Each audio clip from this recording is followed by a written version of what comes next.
50 साल पहले की बात है। ढोलकपुर गांव के एक कोने में एक परिवार रहता था।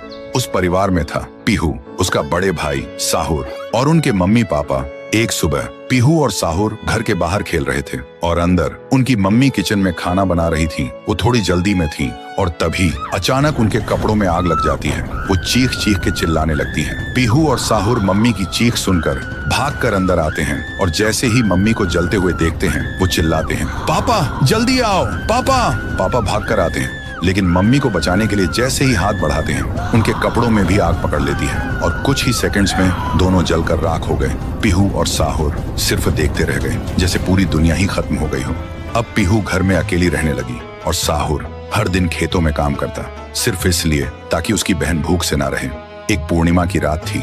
साहुर खेतों से काम करके घर लौट रहा था। तभी उसकी नजर जाती है एक घर की खिड़की पर। वो देखता है एक आदमी किसी का खून कर रहा था। ये देखते ही साहुर के पैर कांपने लगे और जैसे ही वो पीछे मुड़ता है एक और आदमी हाथ में खंजर लेकर खड़ा था। वो आदमी बिना कुछ कहे साहुर पर वार कर देता है। फिर गांव के लोगों को इकट्ठा करते हैं और वही आदमी चिल्लाता है, ये लड़का मेरे घर में घुसकर चोरी कर रहा था और जब मैंने रोका तो मुझे ही मारने की कोशिश की। अब आप लोग ही बताओ इसके साथ क्या किया जाए। गांव वाले गुस्से से भड़क उठते हैं और चिल्ला के कहते हैं, इसे उस पेड़ पे जिंदा उल्टा लटका दो। साहुर गिड़गिड़ाता है, मैं बेकसूर हूँ, मैंने कुछ नहीं किया। लेकिन गांव के किसी ने भी उसकी एक ना सुनी। उधर उसकी बहन रात भर उसका इंतजार करती रही और सुबह जब वो उसे ढूंढने निकली तो देखती है उसका भाई गांव के बीच वाले सूखे पेड़ से उल्टा लटका हुआ है। ये देखते ही पीहू टूट जाती है, जोर जोर से चीखने लगती है और उसकी चीख पूरे गांव में गूंज जाती है। फिर गांव वाले पीहू को भी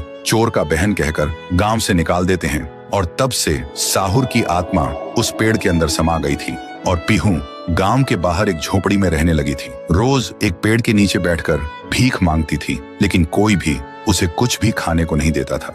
वो बस भूखी पेट पेड़ के नीचे लेटी रहती थी। साहुर भी अपनी बहन का दर्द महसूस कर पाता था लेकिन वो कुछ नहीं कर सकता था। फिर एक दिन पीहू रास्ते में खाना मांग रही थी और तभी एक नशे में चली गाड़ी ने उसे कुचल दिया था। तब से पीहू एक भूखी आत्मा बन गई जो हर गांव में भटकती थी, सिर्फ एक ही बात कहकर, मुझे भूख लगी है। ये सब याद करते ही तुंग तुंग तुंग साहुर की आंखों से आंसू टपकने लगते हैं और तभी उसे एक आवाज सुनाई देती है और बिना कुछ सोचे तुंग तुंग तुंग साहुर उस सूखे पेड़ के अंदर से निकलता है और अंधेरे में सीधा उस आवाज की तरफ चल पड़ता है। तो दोस्तों, अगर आप चाहते हो कि अगले पार्ट में पीहू, गुड़िया और